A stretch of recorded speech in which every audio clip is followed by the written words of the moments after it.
Welcome to Canucks After Dark. Here are your hosts, Parker Hallowell and Clay Emo.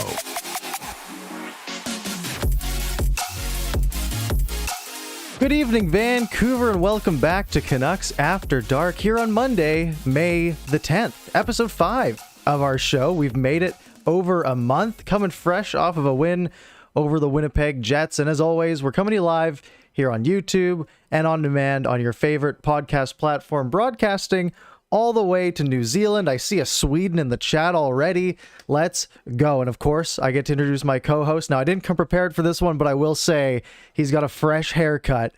My friend, Canuck Clay Emo. These nice introductions for me, but I'm gonna call you the Niels Hoglander of Canucks podcasting, and I mean that with complete respect. A 2-goal game, which I know we're gonna get to. Up and comer. Everyone loves the promise and potential of this guy. That's kind of like you in the Canucks vlogosphere. Well, that's one of the highest compliments I can receive. Niels Hoglander, the number one 5-on-5 Canuck point getter this year. The first Canuck to be ahead of Jason Spezza of the Toronto Maple Leafs. Did not know that. And yes, thank you for mentioning the haircut. I hope it's to your satisfaction. I know how much of a hair critic that you are. That is not true. And sorry to leave you hanging. I know we like to meet about 50 minutes before. I kind of logged on about 5 minutes ago because I just got a little busier than I thought, but it's all good. I look good. You look good. We sound great. And I'm ready to go. Absolutely. So we got a bunch of topics tonight. And of course, you guys in the YouTube chat, we see you as always. So feel free to chat amongst yourselves. We'll be reading them as we go a little bit here. And we might have to ask for some topics later on. We have quite a few listed up here, but think of some now, just in case we need your help later on. But our topics for tonight, we're going to talk about the game that just happened, Canucks and Jets. We won't spend a ton of time on it because in the grand scheme of things, not the most important game. We'll talk about the AHL team moving to Abbotsford. We'll talk about Grocery Gate. What a fun saga that was. We'll talk about some about Tyler Mott getting nominated for the Bill Masterton Memorial Trophy. We got some rookies coming through: Gadjovich, Lockwood, Rathbone, all these guys, and maybe a little bit of Jack Eichel talk later on. But other than that, we got a big show. Lots of stuff to talk about here in basically the last week of the NHL regular season, except for the North Division, as the playoffs are starting up next Saturday. Now, how are the playoffs? Actually, before we get that, do you want to tell everyone where they can find us, all that feedback stuff, and then we can get into this? Yeah. Sure, of course. Yeah. So if you guys are new here, hit subscribe, hit like, do all that good stuff. If you're watching here on the YouTube chat live, this is the way to do it. But we know a lot of you guys do come in after the fact and watch the recorded version. So we are appreciative of you guys well. And if you guys want to, you can also find this show on Apple Podcasts, Spotify, Google Podcasts, whatever podcast platform you listen to, you can find us there. And of course, leave us a 5-star review and we'll read it out on the show. And we got one that we'll read out later to sort of get that second plug in. I like that. So you mentioned, and I saw this in your vlog too after the game, it's weird. The playoffs are starting on Saturday. I think it's Boston and Washington, and yet we'll still have 2, if not 3 more games to play. Yeah. Yeah, the Canucks will still have 3 games to play. So they moved the Canucks game on Saturday to, I think, 1:30. So it will end in time for that first playoff game. And I mean, it kind of makes sense. Because, everyone else is just going to be sitting there waiting for a while. And I'm sure they want to get it started on a Saturday and they want it to be done as soon as possible. Yeah. So there's probably wisdom now that we can see it clearly. There's probably wisdom by putting the last 3 games of the season in the last week for the Canucks against Calgary, who, as we know from tonight, both Vancouver and Calgary eliminated mathematically from making the playoffs. So those games, while important from a standing, percentage, draft position standpoint, not going to affect any playoff positioning, and therefore you're right, the NHL can start. It's just going to be weird, man, that we're going to have 3 more games to go and there'll be 1 game in the books already in the Stanley Cup playoffs. Yeah, that's going to be a busy video day because I don't know what I'm doing for the playoffs because I'm thinking I got to do something for the playoffs because the Canucks aren't in it. And it's like, well, do I still do a Canucks recap after? Like, it's going to be like a bunch of videos, but either way, it's going to be weird seeing meaningless hockey mostly. Then going and looking and seeing, a game with fans in the stands potentially and playoff atmosphere and real meaningful hockey on the same night. It's pretty bizarre. Yeah. Parker, tell the listeners why we know that the Canucks will not be in the playoffs. What else happened in the NHL tonight? Well, the Montreal Canadiens clinched the playoffs by losing to the Edmonton Oilers tonight. They took it to overtime, and they were their old overtime selves, basically. They lost like 9 overtime games in a row to start the year, so they clinched the last point they needed. It was at the point where the Canucks needed to win every game, and they needed the Canadiens to lose every game in regulation. It's been over for a week or two, so we've kind of seen this coming. But won't it be the most Canuck thing ever, Parker, if Montreal loses their final game of the season against Edmonton, we win our last 6 somehow, and we wind up 1 point behind Montreal? That would be, and the Canucks draft position would get just slaughtered from that too. So, I mean, remember a couple of years ago that California trip that the Canucks went on, they won like 7 games in a row to end the season and hurt their draft pick. So it would be very Canucks, and we're built for suffering. That's just the way it is. We're strong people, man. We're strong people. Absolutely. So, first topic of the night. Do you want to talk a bit about this game that happened tonight? Canucks and Jets. We had Niels Höglander popping off for a couple of goals. We got Jack Rathbone getting the most ice time we've seen. But we also had Cole Lind out of the lineup, Jonah Gadjovich out of the lineup. Where do you want to start with on this one? Yeah, I'll let you take Höglander. I'll talk about Rathbone a little bit because this is his 4th game now. And we've seen a tantalizing skill set. We've seen he's almost like it's funny. He's the same age of Quinn Hughes, but the way they're drafted and obviously the way that they were developed. Quinn Hughes came in the lineup 2 years earlier, but almost a similar type of player. Not the same type of player, but a similar type of player. And what was cool tonight, Parker, is we saw Hughes and Rathbone playing together, not at even strength. But on the first power play unit, Rathbone takes the spot of Pearson. Of course, PD's out right now. So you had Hughes, Rathbone playing with Besser, Miller, and Horvat. And dare I say, although they didn't score in the one opportunity, looked pretty darn good in moving the puck around. It looked pretty dynamic. It looked like it had some potential. You look at, I mean, I like to look at Edmonton's power play as sort of the gold standard, right? When you have guys like McDavid and Draisaitl who are just so dominant. And what they do a lot of it is just based on McDavid's footwork, his speed, right? They'll sort of get McDavid to just sort of skate back to the blue line and then come in with speed. And they'll just keep reloading him to do that. And the Canucks power play has always been very static, especially the last couple of years, where it's just like, all right, everyone stand in your spot. And there's not a lot of movement. It's like, hey, just keep passing it till someone gets an open lane to shoot. But when you do have these sort of 2 power play quarterback potential guys in Hughes and Rathbone who can both skate really well, just great agility is the biggest part.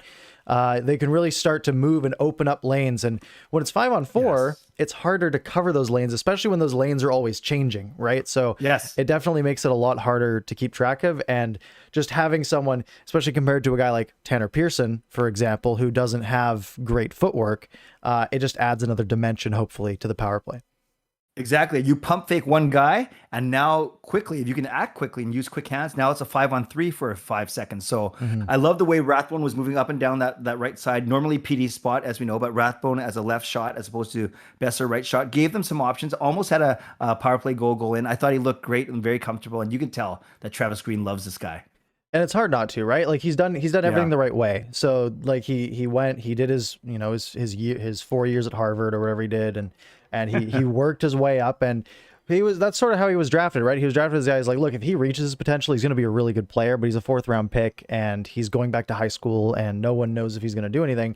But he went and he worked hard for, all those years, and he committed himself to getting better, and it shows. It shows that he's worked hard for his, and like is here to make the most of his time. And he's going to come out and he's going to compete. And if you show that you can, that's going to push, it might push a Yule Levy out of the lineup like we've seen the last couple of days. Yep. And you know me, I've always said, I'm fine with if Edler wants too much or wants to retire. I'm fine with the left side of Hughes, Rathbone, and Yule Levy next year. I really am. Yeah, we saw. It's young. Yeah, it is young, but they're all in different pairs, so I'm not too concerned about it being young, right? Because you're pairing each of them with sort of a veteran guy that's more stable, right? Like you look at I mean, Myers isn't the most stable, But but he's not young, so he's not young, right? He's got elite neck length, so that's good. Yeah, so Myers and Schmidt, and then you got to find a third, whether it's Hamonic or someone else. Yeah, and I'd be totally fine if it was a Hamonic, although I think Hamonic has earned the right to find something either more lucrative or longer term. And if I'm the Canucks, I don't know if I want to be that team. They made a really good bet on Travis Hamonic this year. Unfortunately, the rest of the team didn't pan out. But if you can keep finding those guys at $1 million, $1.5 million on those shorter deals where it's really no risk, right? But now if you're talking about giving Hamonic, 2.5 for 3 years, starts to get a little trickier. But if you're Hamonic, that's what you're looking for, right? You want a little bit of term. You want a little bit of security. But if you're the Canucks, you want to say, well, let's see if we can find another Hamonic from this year. Well, speaking of another guy who's going to make less than $1 million for the next 2 seasons, why don't you talk about Höglander's 2 goals? I think he has Josh Morrissey to thank on both of them, but still, they went in. Yeah, that second goal, I felt kind of bad for Josh Morrissey, and the first one, I don't blame a ton on Morrissey. I think the first one was Brossoit really fumbled that rebound because Höglander's got a pretty clear step, and he could go in on a breakaway if he wants, sort of skating down the left side into the faceoff circle, and he could sort of drive to the net and make a move. But I guess he saw something in the goaltender and thought, if I get a quick shot off, he's not going to be ready for it, and there might be a rebound. That's what he did. The rebound went all the way to the other side of the net where Brossoit just didn't have covered. And he just skated over there, smacked it in to make it 1-0. And then that second goal, I mean, he did everything right? You're on a 2-on-1 with Brock Besser. He kind of won a battle at center ice. It was the puck was kind of jumping around, and he made the most of it. And that's one of the things that you keep noticing about him is his stick work is so good, right? You see him in all the battles on the wall and at the corners and everything like that. And he always seems to end up with the puck. And I think a big part of that's hand-eye and just sort of determination. And you saw that at center. He won the battle. They end up 2-on-1 with Brock Besser. He did the right thing. He passed it to Brock Besser. That's what you should do every time when you're with Brock Besser. And then Morrissey made the right play. Don't let the puck get to Brock Besser. Don't let it get through. And it kind of went the wrong direction for him. But it was good to see Höglander get that. Unfortunately, he didn't get the chance for the empty netter for the hat trick. Kind of got caught on a couple of icings, couldn't get the change. But all in all, he was the best player for the Canucks tonight, in my opinion. Yeah. Okay, Parker, on a scale of 1 to 10, 1 being whatever, 10 being furious, how upset were you that he did not get a chance to get his first career hat trick with the net empty? Truly. Like a 4, 3. Yeah. I don't care that much because I know it's not like he's not going to get another shot, right? Like he's going to get a hat trick at some point in his career, right? Like we're not talking about like, he blew his one shot. And it's nice getting a hat trick off an empty net. It is nicer to get all 3 on a goalie. And I'm wondering if maybe Travis Green's thought was, well, I'm already trying to get Edler his 100th goal. I can't have 2 of these guys out there sort of hogging the puck. But no, I don't really care. Like, it would have been a nice story and everything, but he's gonna get his first hat trick probably next year in front of 18,000 people. And it's gonna be awesome, and everyone's gonna love it just as much then as they would have now. We're just delaying it a little bit.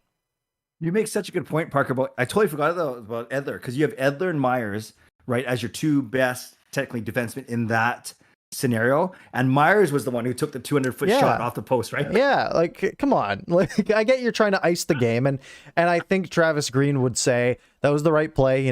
Play for the win. I don't care about Edler's on the goal, but also like, do a little circle back, double back, get it over to Edler, let him go for it, right? But again, I'm sure Edler would want his 100th goal to be on a goaltender as well, maybe in a more meaningful game. But if this is his last hurrah, then you're starting to think, well, the game didn't matter. Maybe, you should have been looking for it. But, that's great point. To be determined. Yeah, just incredible in the chat. He agrees. He says, people are taking this hat trick situation too seriously, but I admit I give it a 3 or 4 in my furious meter as well. But I was the same guy who tweeted a picture off my TV saying, when the coach doesn't put you out there for your first hat trick. So you gotta stir the pot a little bit. Just a bit. Yeah, and then so Gadjovich didn't play, which I think is a lesser story, and this mainly comes from the fact that he did skate for the first time after quarantine today, right? Yeah. And the Canucks play tomorrow. So if they want to get him in a game, They can get him in the game tomorrow, or they can wait a couple more days. We know that there's no shortage of Canucks games over the next week.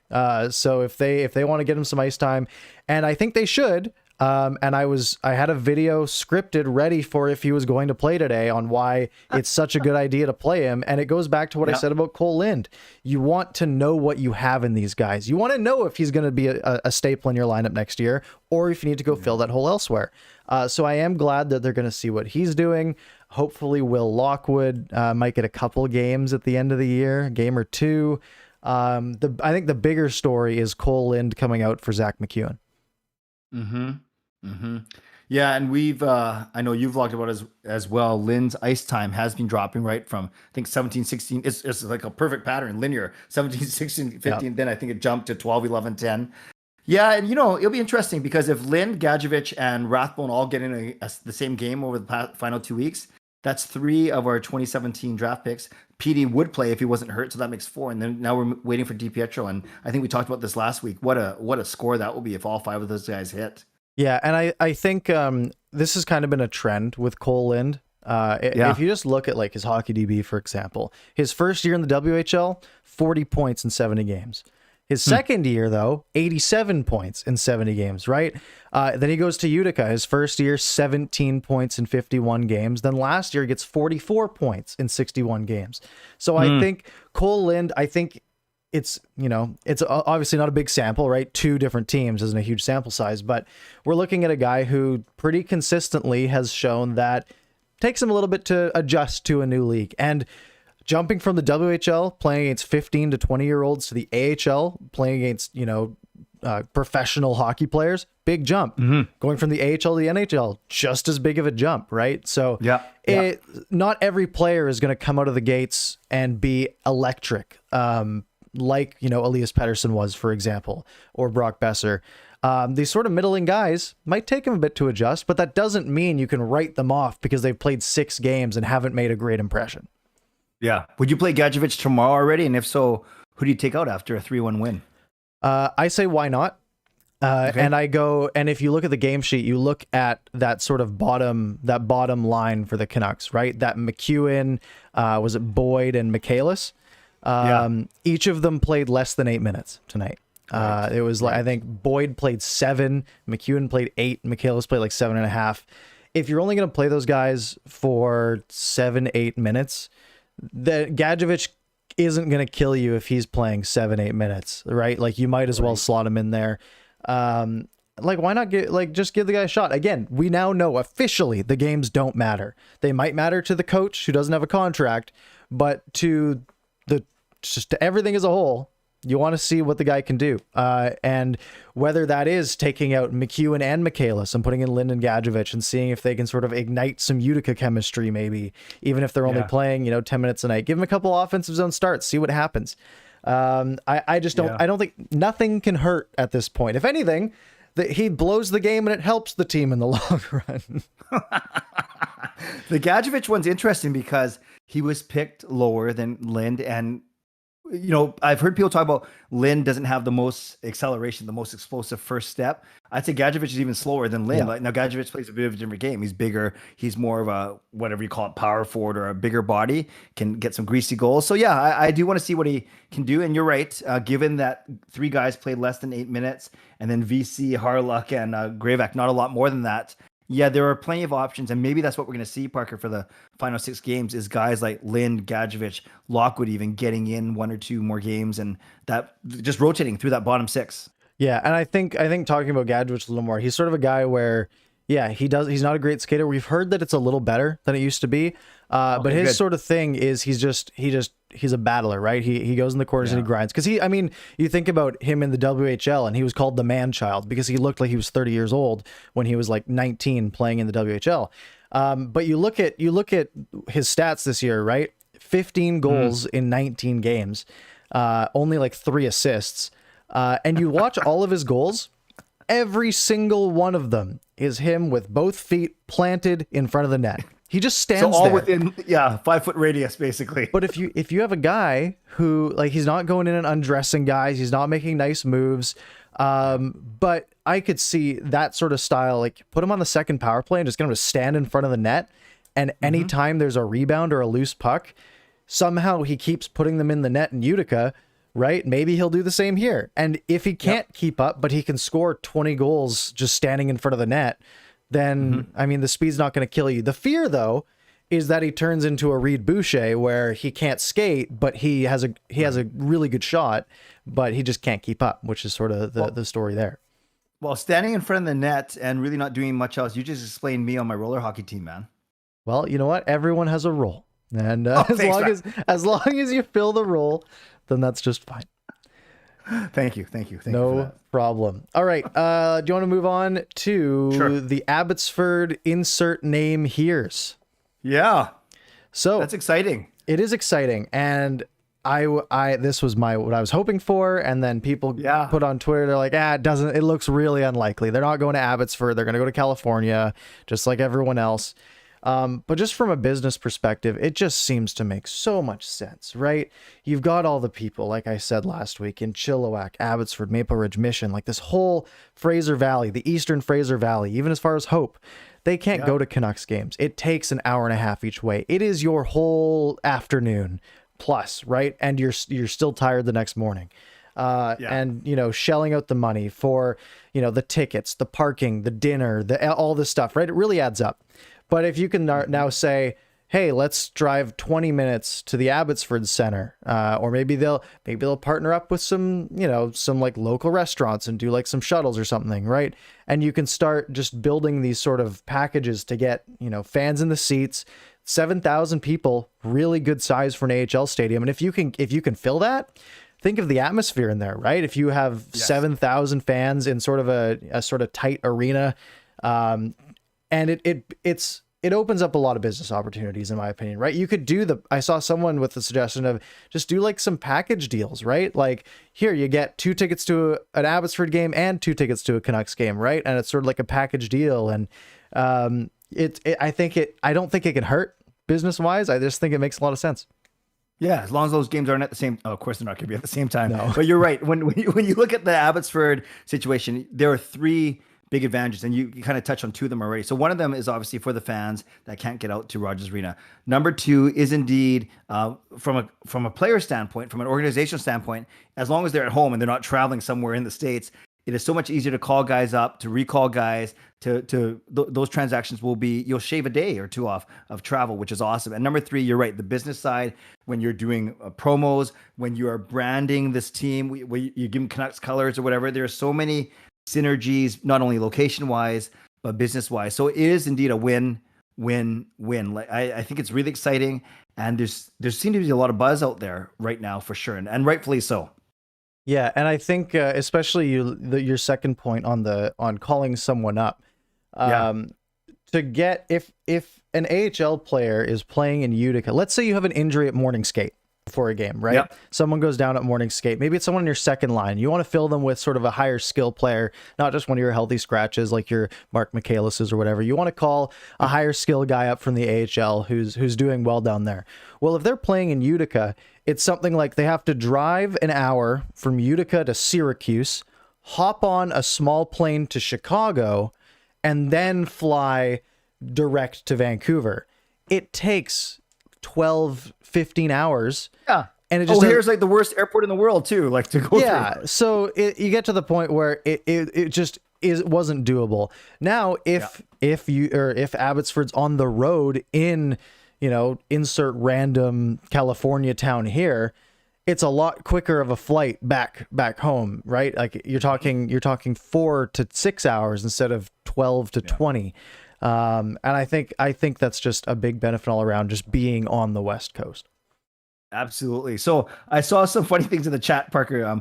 Gio Rebirth calls it the Abbotsford Aquilinis. But yeah, why don't you, while you're in the chat, while you're hanging out with us, we appreciate, why don't you put in the chat what you would name this farm team? And the second word doesn't have to start with an A, but we've heard aviators, aerospace, all these aces. A words, but aces, there you go. But put something in the chat. What would be your suggestion for the Abbotsford farm team? And we will read out some of your best suggestions for sure. I do really like aces. I think it's I just think it's a clean name. And again, there's the whole, It's got to be something to do with planes, because Abbotsford's got an airport, which is their defining thing. The Agri Fair and the air show, right? Like that's Abbotsford in a nutshell. So I like Aces, and lots of the mock-ups I've seen are really good. I've seen Millionaires a few times as well. Justin H, a bunch of people saying that in there. Yeah. I like that, just sort of as a heritage thing. I don't know if they'll go that direction. I don't know. I think there's a lot of directions they can go, and I don't think they're going to make a terrible decision. I don't think Abbotsford Farmers would go too well, but who knows? Well, three of them said it too. Shy, Jogpaul, and Nux fan. Wow. Mm-hmm. Abbotsford Abbotsford. Okay, not bad. Not bad. We'll get these focus grouped. It'll be fine. Yes, there you go. Yeah, but other than that, I mean, I'm excited. I'll go to a couple games. I mean, it's probably an hour. Yeah. I'm a lot closer to Rogers Arena than I am to Abbotsford. I was going to ask you because I know, and we've only been best friends for like 2 months. So you're from that area-ish, right? You're from the Fraser Valley East. Yeah. I grew up in Abbotsford, at least in my sort of elementary school years. Yeah. Okay. So, what's that center like? I've only been there once. It was like for a Christian concert a few years ago. So.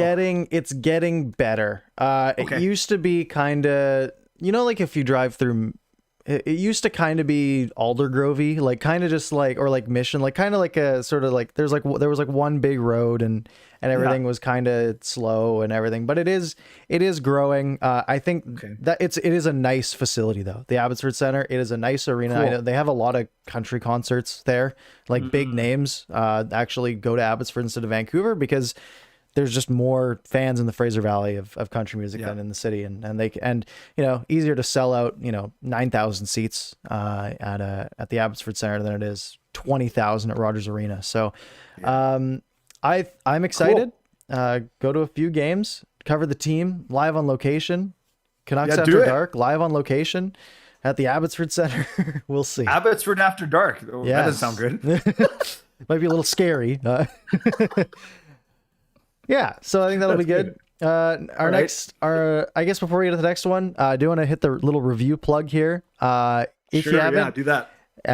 If you guys haven't already, you can go over to Apple Podcasts, hit the little 5 stars, and leave us a review. Tell us what you think of the show, and we'll read them out during the show. We got the Canucky 217, who's been following me for quite a while here.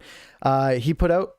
He rated 5 stars. He said, this is the best podcast. If you're a Canucks fan, lots of great insight and information from this podcast with a little bit of humor. 100% recommend. So go do the same thing and we'll read that out on the next show. And it helps us out. It gets us pushed up those rankings so we can get up there in New Zealand once again. That's awesome. And I'm just looking at Chartable today. Yeah, we jumped up 121 spots today alone. So maybe with some momentum from this episode, we will jump up some more. That's pretty good. Yeah, I did notice. It's not that good when if we jump 121, that we'd have to be pretty low to start. Yeah, I did notice we got about 8 plays today on our last episode after not getting any for a few days. So weird. I guess that shot it back up. We're back in almost the top 100 in Canada though. So go hit those numbers. Where we should be. Very good. Absolutely. All right, our next one. Do we want to talk about the whole grocery gate thing a little bit? Oh, yeah. Okay. I'll set this one up. Jim Benning, John Weisbrod, they are in Texas watching they're not called the World Juniors, but the under 18s. We know the one that Canada ended up winning. However, they do not stay for the semifinals and finals. For whatever reason, they make their way back. And then what people presume to be the very next day, Jim Benning is spotted in a Safeway, which is fine when you think a man needs groceries, right? Got to feed his family. But of course, with all the rules with COVID, we are subject, normal people, our travelers are subject to a 7 to 10 day quarantine when you return to the country. So how is Jim Benning in a Safeway already the day after he got back? But then there's the other side of, well, why are you taking pictures, invading his privacy? Let the man do his thing. And then it turns out that he was deemed, not just him, but NHL general managers are deemed essential workers. Yeah. Parker, so much to unpack here. What's your first reaction? All right. First reaction, taking a picture of a random man in a Safeway while he's not ready for it is weird. Don't do that. Weird. Secondly. Don't do that. Secondly, if I think it's a bad look, but if he is following the rules that have been set out by the health ministry and he's doing everything by the book, then it's fine, because that's not on him, that's on the province. Right. That's sort of my take. My take is, if he followed the rules, who cares? And by all the everything we've seen, if he's been deemed an essential worker, now we can argue that. But if he's been deemed an essential worker and he's allowed to go do that, then he can go do that. Other than that, do I think that we should be calling NHL general managers essential workers because they need to go scout some players in Texas? That's kind of iffy for me. But if the government says so, then he's doing what he's allowed to do. Don't take pictures of random people in grocery stores and post them on Twitter to try to call them out. In the chat, Shai agrees with you. Parker, you've given him a new life motto. It's called "Don't do that." That's his new motto. Don't do that. There's a lot of things in life where it's just as simple as don't do that. Like like the dislike button below this video. Don't do that. Hit the like button. Yeah, exactly. There's a 1-star reviews on Apple Podcasts. Don't do that. 5-star reviews. Watching every episode without subscribing. Don't do that. No. Watching our competitors' show, like Rob Fay. Don't do that. Yeah. Winning all your games. Unless Clay's on it, then watch it. Yeah, I'm just kidding. You're good. You're good. Going on a 6-game win streak to end a season after being eliminated from the playoffs. Don't do that. I knew that's where you're going. Don't do that. But in all seriousness, you make a really, really good point, Parker, about it's one thing to be if he wasn't breaking the rules and he was deemed essential, and whether you can argue whether or not that's correct, but they're not going to go out and proactively say, hey, just in case you see Jim Benning shopping, and it's to take a picture of him, and you could tell from the picture that Benning looks and I don't say mortified, but he looks surprised or whatever. Spooked. I think it's a bit of an invasion of privacy for sure. Now I get he's more of a public figure than you and I will ever be, so maybe we don't have to worry about people taking our picture. Well, you might have to, but that's still weird. It's still a little weird. And come on, like the man, yes, he's running a very high profile hockey team, a team that we're all passionate about, but let the man do his thing as well. Yeah, I'm not a vehement Jim Benning supporter by any means, but just come on. Let's just not do that. Don't do that. Don't do that. Okay, that's enough of grocery game. New hashtag. Yes, hashtag don't do that. Okay. Well, one of our topics was Gadjovich debuting soon, which we already talked about. Jack Rathbone, we already talked about. We hit on everything too quickly. Masterton Trophy nominees happened. Yeah. Was that today? That was today, right? It was. Tyler Mott, the nominee for the Vancouver Canucks. Any complaints? Not at all. And by the way, Parker, just because I want to gauge, now we got a bunch of people in the chat talking about their don't do that. So, yeah. Which is pretty funny. I like this one from Inferno. Clay showing a thumbs down instead of the thumbs up. Don't do that. Don't do that. Don't do that. But anyways, yes. Masterton Trophy, 3 criteria: perseverance, sportsmanship, and dedication to hockey. Now, you think everyone in the league is probably dedicated to hockey because that's where they are. But in all seriousness, the perseverance with Tyler Mott, the two things that really come out, and he's very passionate about, mental health and equality, women's hockey as well, women in the sport. So because of his commitment to those two things and the way he's been so open and forthcoming, especially on the mental health side, I think he's a great nominee. Now, I do think, Parker, that, and I vlogged about this earlier today, usually these awards go to the guy who came back from like a really serious injury or, a crippling disease, or maybe about to retire or came out of rehab, all like really important things. Those are usually the Masterton winners. Tyler Mott, what he's doing is awesome, but I'm not sure if he's going to be one of the 3 finalists. And that's not trying to be a hot take. I just don't see him being a finalist, but it's still an honor to be the Canucks nominee. Absolutely, and I think it's a runaway for Oscar Lindblom, and rightfully so. To go through everything he did and to come back and perform at a good level. I mean, it's one of those ones where and it's the NFL has their comeback player of the year, and that's usually everyone sort of knows going in who it's going to, but everyone there's always a nominee from every team, and it's nice to celebrate the players who are dedicated and who can persevere through these things and stay enthusiastic and dedicated to the game. So I like that every team gets a nominee, and like the NFL, they do the Man of the Year award where every team nominates someone, and I think all around it's just good all around. Who was our Masterton last year? Was it Markstrom? Does it sound like Markstrom? Might have been. Because of the death of his father and... Yeah. That sounds right, doesn't it? I think that's right. Yeah. You want to look it up? Because I remember... Fact-checking. I truly remember forgetting who the Masterton was last year. Don't do that. No, I remember vlogging last year about the fact that it's almost bad to say you don't win for the Masterton because exactly what you said. Right. How you could almost, each of these 31 players is probably deserving for sure. I thought it was Markstrom. It was Markstrom. It was, okay. Yeah. But yeah, you're right. Oscar Lindblom. Yeah, I think he's, and rightfully so. What a story. Yeah, absolutely.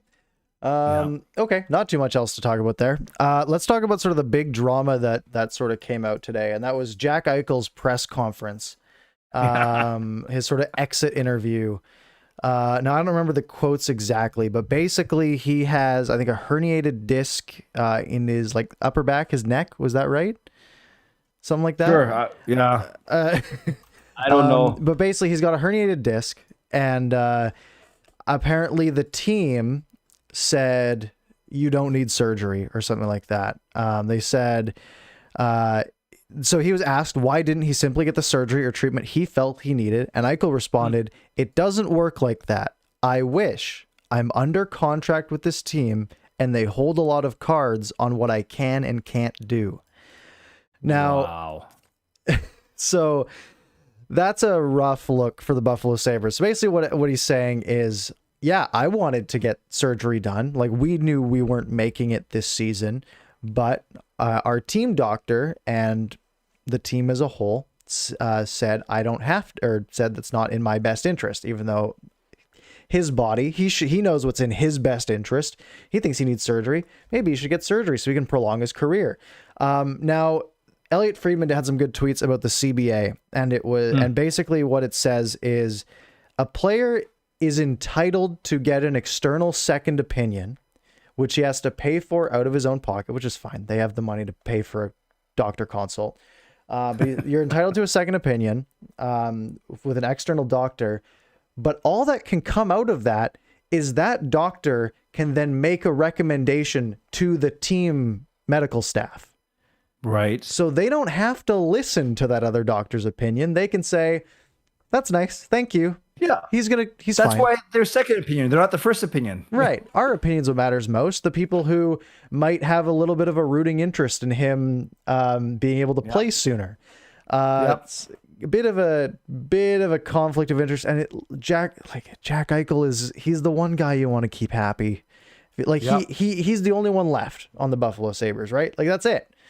He's your guy. I guess Dahlin's there too. But you lose Eichel. I mean, it looks like they're might have to trade him. Like, I don't think he's gonna play for them again at this point. Yep. And I don't blame him. What is Buffalo gonna do in this situation? Upsetting your franchise player. Don't do that. That's don't that's do not that. Good. No. Do Yeah. that. If your franchise player says he needs surgery so that he can play hockey for the next 15 years, maybe let him do that. Let him do that. I'm just laughing because I'm eyeing some of these comments that don't do that. They're so funny, man. They're so great. funny. Yeah, this franchise is a mess. When you look on paper, I remember when I split up my season tickets, the games I go to with my buddy Mike.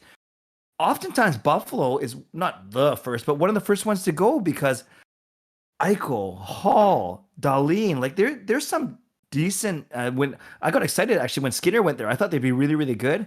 Oh, what a dog's breakfast! It's crazy. Yeah, they really looked like they were putting something together. And it was like, we got Dahlin, we got Eichel, we got Middlestat coming up, and all these guys. That's right. And then they signed Jeff Skinner and Taylor Hall, and it's like, oh wow, they're paying Jeff Skinner a lot of money. But hey, if it works, it works. It didn't work. It's hard because it's hard to see the light there, right? Like, it's like, okay, you're paying Jeff Skinner, what is he making, $8 million for the next like 6 years? Like, okay, like, where's the out here? Like, where do things start to turn around? Because you're not getting out from under that one. You're paying, it's not even all about contracts, but it's like, hey, you're going to trade Jack Eichel, who is, he's probably a top 10 player in the league, or at least will be, especially on a good team. And they're gonna have to give him away for, I mean, not peanuts, but would you rather have 4 first-round picks or Jack Eichel? Like, I mean, maybe one of those first-round picks can turn into a Jack Eichel. Like that's all you're hoping for at that point. And I'm glad you brought that up, Parker, because I saw, you probably know where I'm going with this, on Twitter. Of course, Canucks fans start asking, Pettersson for Eichel. Oh, this is a good conversation. No? Yeah, and I looked at Eichel's point totals, and they're not mind blasting, right? They're not crazy, but I recognize it's probably because he doesn't really play with really good players and their team stinks. So do you put him on a good team, and does he blow up for 90 or 100 points as opposed to the 70 or 75 that he gets? I don't know. I heard it was interesting on the Sportsnet 650. They weren't talking about Pettersson for Eichel, but they were talking about if you had a package that wasn't Pettersson, what would it take? So they were talking like Horvat, another player, prospect, and a pick. Right. Miller, another player, prospect, and a pick. Like, so basically 4 assets for one. That's what they're talking about. For one elite asset. Yeah.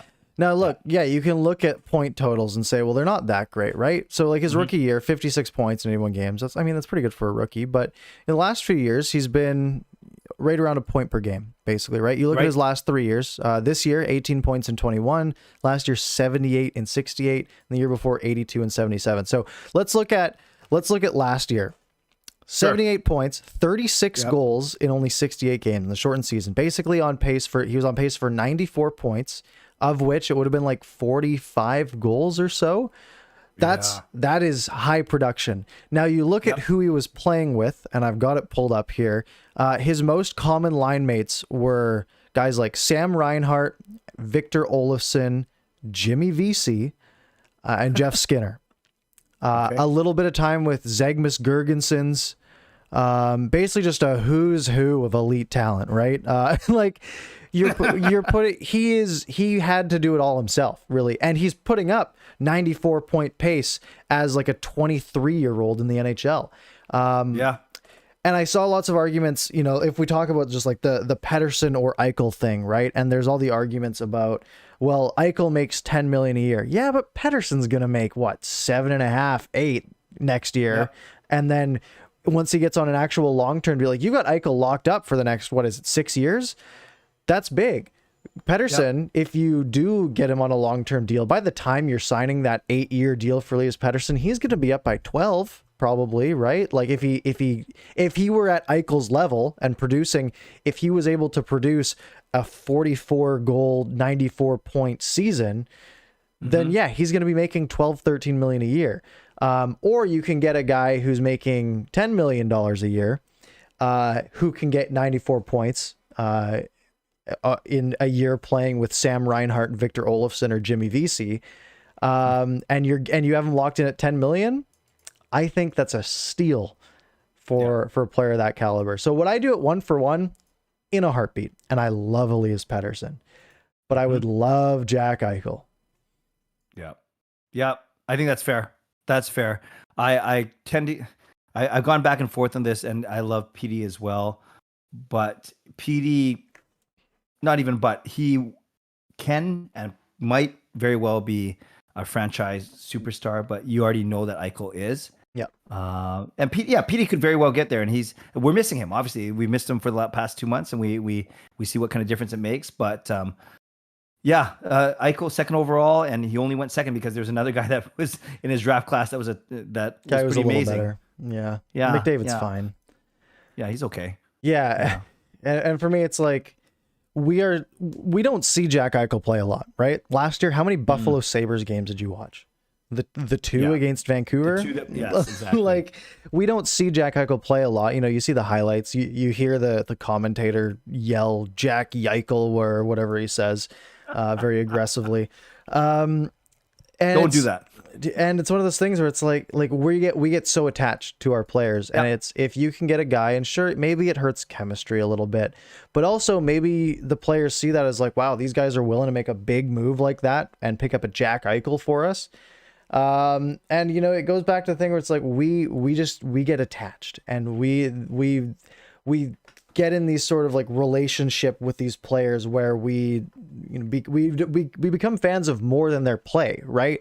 Especially now in the social media age, we see Elias Pettersson dribbling a basketball all funny because of that one Clarissa tweet from earlier in the year, right? Like they're things that they do to endear themselves to us, which builds their value and it makes them more valuable to a team. But if you can get a better player, it's a better player at the end of the day. Yeah. And you know what's crazy? You make a great point. When he signed his big contract, it was for 8 years, 80 million, so 10 years, $10 million a year for 8 years. You're right. If PD signs a bridge, whatever, for 7.5, even 8 the most, guess what? After that one, he's going to be making 11 or 12 million dollars. What does that average out to? Especially because $10 million a year. The cap's going to start going up again, especially with the TV deal in the States, right? They're basically doubling their US TV market income. That's going to be another 5-6 million a year, right? And then now there's a whole other market in Seattle bringing in money, which might help a little bit. All these things just slowly add up. And if we're talking about a guy who you have locked in on $10 million a year, and in 5 years, the salary cap's $90 million, well, then it hurts a little bit less. But either way, it's not going to happen. I can almost guarantee it. They're not gonna make that move. If they did, if they had the cojones to make a move like that, then I mean, if it was 1-for-1, I'd be buying a Jack Eichel jersey today. And you know what, Parker? What's interesting? Early returns in the chat, PD from Eichel. These guys are saying, "Don't do that." Yeah, and you know what? You guys are entitled to that opinion. Totally. And I think, again, it comes back to the fact that we haven't seen Eichel on a good team. We've only seen him play with bad players, and we don't see him play, right? We've literally seen him, we see him twice a year at most. It's not like they've been playing in the playoffs for us to watch. I would like, it would be something that I'd like to see. But yeah, I don't. Now, if we're talking something like a Miller, a prospect, and a pick, then yeah, you're getting the best player in the trade by a mile. And I am more on the side of making that trade. I don't care about a B-level prospect. Let's say it's Cole Lind. I'll take Jack Eichel in a heartbeat. I think we start to get to the point where usually the team that gets the best player in a trade wins the trade most of the time. Right. Yeah, you're right. And then I heard these examples like the Ryan O'Reilly trades, whatever it may be. The team trading away the superstar rarely recoups perceived or actual value, equal value back. You're exactly right. Whoever gets the best player does usually win the trade. Yeah. Right. You could add up a ton of, if you go by just like value, right? Like you could trade 18 Tyler Motts for a Jack Eichel, and it's like maybe the value ends up getting big enough but you start thinking about replaceability, right? You can replace a Tyler Mott in free agency, right? You can find a guy for $2 million that'll do something pretty similar. You're not going to find a Jack Eichel in free agency very often. Yeah, that's like adding up 3 or 4 other Canucks podcasts and trying to trade it for a Canucks After Dark. Whoever gets Canucks After Dark winning the trade. Yeah, absolutely. It's not even close, guys. Anyways, I think that's enough Jack Eichel talk. It's all speculation at this point. I doubt that he comes here. If he did, it would be neat. It would be a lot. Think of how good that video would do. Think about how many people would watch Canucks After Dark that night. No. We'd have to have an emergency show. No, it would be interesting for sure though. Yeah. I think we've hit all the topics we had listed out. I'm sure we've missed some things. And if there's anything we've missed, this is your chance, people in the chat. Whatever you guys want to talk about, give us your opinions. Give us your topics. What else has happened in the NHL that we've missed? We could talk a little bit about, some playoff matchups, although I've got a lot of videos to make here in the next few days if I'm going to be talking about playoff matchups. But yeah, I think whatever you guys want to throw in, let's see what you've got. All right, Sammy says, what do you think about the World Championships this year? probably the ones coming up, the men's, not the juniors, I presume. I think one of the more interesting things to talk about is, you got Luongo as the GM for Canada, which is interesting because that's sort of the fast track to becoming an NHL GM, right? You see lots of NHL GMs where they got a taste of the World Championships. Now, probably one of the easiest, being the general manager for a Team Canada in any scenario, probably the easiest GM job. I could do that. I could go to Hockey DB, sort by Canadian players, click sort by points, pick all of the centers, and we're good to go, right? Like it's so easy. And really, I mean, his job is, I'm going to call all these good players, say, hey, you want to come to, where is it? Is it like Ukraine or something this year? Like just say like, hey, do you want to come out and come to Latvia and play some hockey?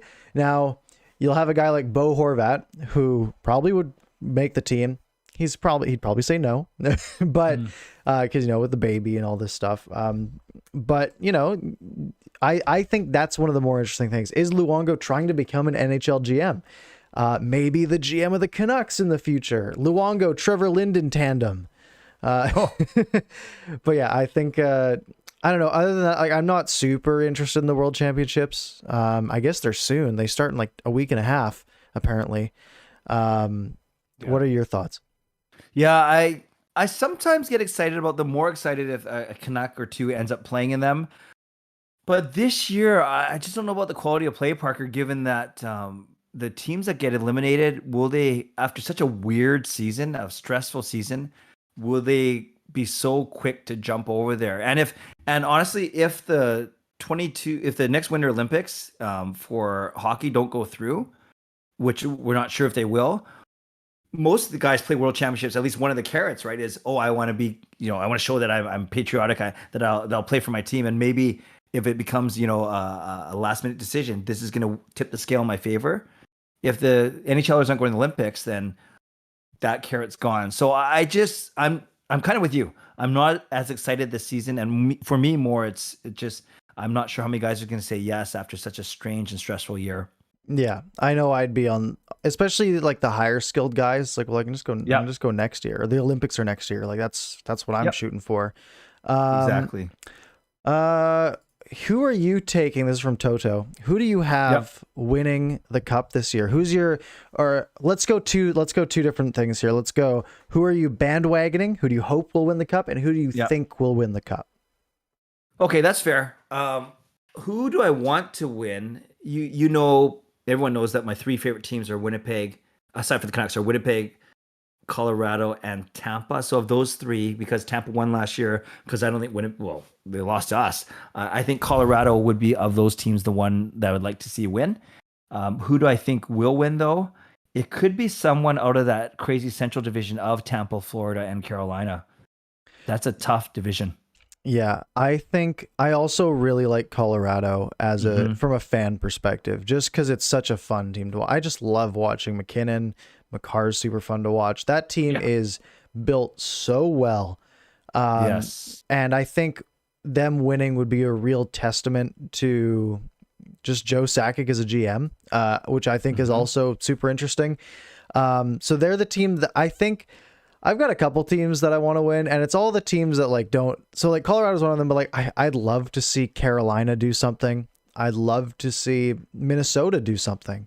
I think my bandwagon team from sort of the west side would be Colorado. My east would be Carolina, because I really like Carolina as well. As to who I think is gonna win, I'm gonna say something like a Pittsburgh, just because they are so hot right now. They are on a crazy run. They've got the guys the sort of classic, they've been there before, and they have. Like, I mean, put me in an elimination game and give me Sidney Crosby and Evgeny Malkin, I am taking that and running. So I think Pittsburgh could do something. I think that would be sort of my guess on if someone were to win the cup. I think they might be my odds-on favorite to win. Right. And Parker, maybe a good idea, especially, we'll have Canucks games to talk about, but the season will be winding down and the playoffs will be starting. maybe for next week's, we could do I know you're planning to do a series of videos anyways. I probably won't, but I'll do one prediction video. Maybe we could bring our predictions to next week's show. I think that'll be a lot of fun, actually. Yep, I am planning on doing at least the night before the playoffs is going to be my bracket challenge. Might as well just do the NHL bracket challenge because that'll be fun. We'll see. We can each bring our brackets, do a little side bet, maybe do some competition, keep it interesting throughout the playoffs. Would definitely be good. I'll be fascinated to see how they set up the typical bracket challenge, because this is a very atypical year in that the four division winners will be seeded 1 through 4. So we can't even predict. It's not like West is going to be playing against Central and East is playing against whatever. I messed it up. Well, I guess if you get anything wrong early in your bracket, your seeding's not going to work very well, right? You're going to be that's true. Yeah, I'm sure that'll just be how it does. It'll just reseed in your bracket. But it'll definitely be it'll be good. It'll be fun to watch. I'm excited. Excited to watch some playoff hockey. It's always, especially with fans in the stands, and we can. We can argue about the morality of having fans in the stands, but at least in the States, they're way ahead in vaccinations. It'll be good to see. I'm excited for some playoff hockey. I wish our team was involved, but you can't always get what you want.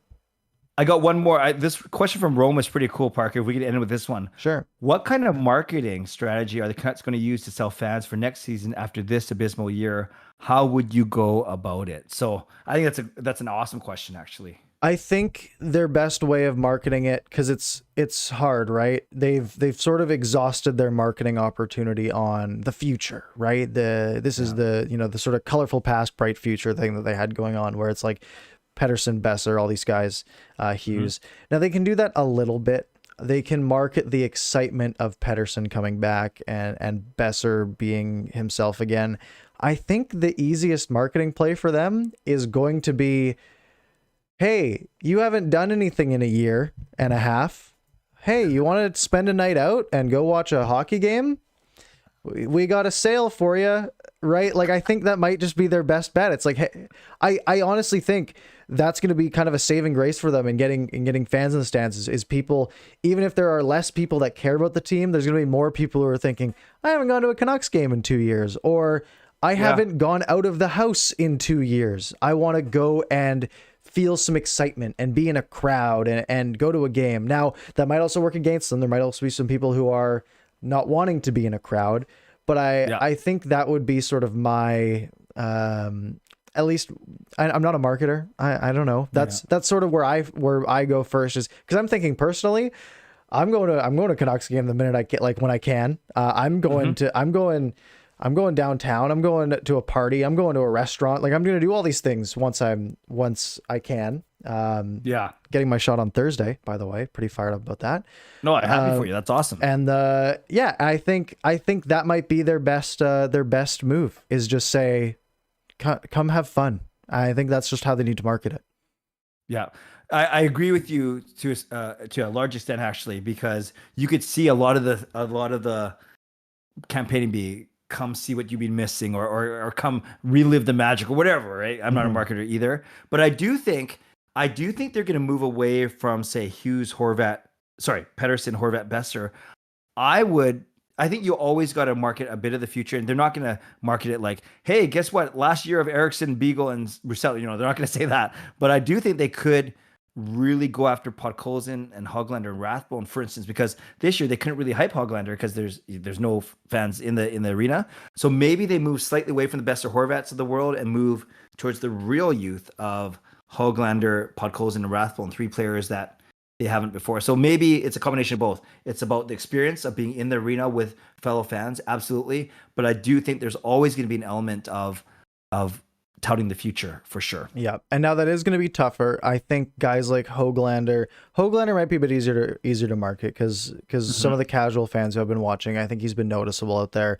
It might be harder to market like the Rathbones and guys of that ilk, even Podkolzin a little bit, because if you think of like the casual fan, like the person who watches 20 games a year maybe, and goes to a few Canucks games every year, maybe a game or two every year, that might be a little tougher because like who's that, right? Doesn't have sort of the name value that maybe like a Pettersson, a top 5 pick had, and things like that, and sort of that Swedish excitement that got built up in the SHL. But again, I think it'll work on sort of the hardcores, right? Like I want to go see Niels Höglander play. And I think another big part of marketing is you can market other teams too. You don't just have to market yours, right? You can say, hey, Connor McDavid scored 100 points in 50 games last year. Do you want to come watch that guy play? And things like that, right? And I think that's going to be a good method as well. Yep. No, there'll be no shortage of storylines. There'll be no shortage of fans wanting to get back in the arena, whether it's at limited capacity, full capacity, half capacity, or no capacity. We will see pretty soon, I guess. Yeah, for sure. As we wrap up, I do want to say I saw a couple of people asking in the chat what our off-season plans are. I saw a couple of people saying like, "Are we going to keep doing this throughout the off-season?" We're only 5 episodes in. We can't take a break now. So don't do that. Our plans for the off-season are business as usual. We're going to keep doing these Mondays.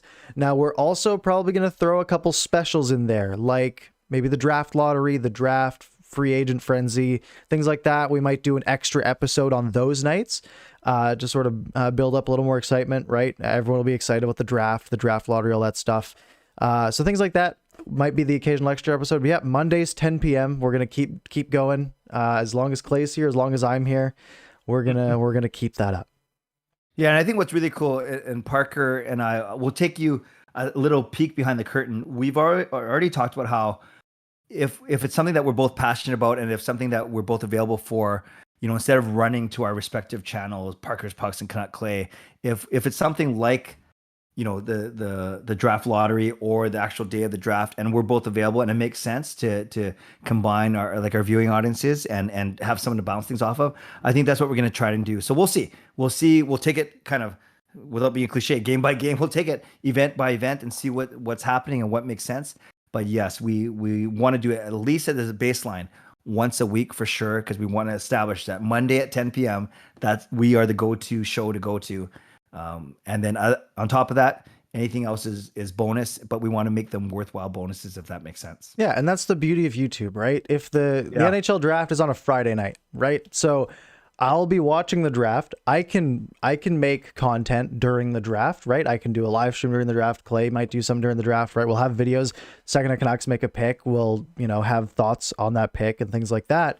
And then at 10 p.m., everything's done, right? Perfect time for Canucks After Dark. And we can sit back, breathe, right? Get over the sort of, gut reaction of maybe the Canucks pick or the Canucks trading their pick or whatever happens.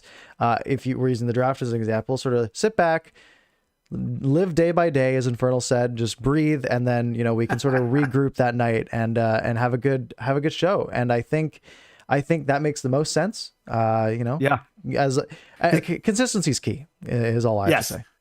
And those live streams and reaction videos that we might end up doing, actually, I bet you'll end up doing way more than I do. But regardless, at the end of the night, it's kind of cool because you've had a few hours to process everything.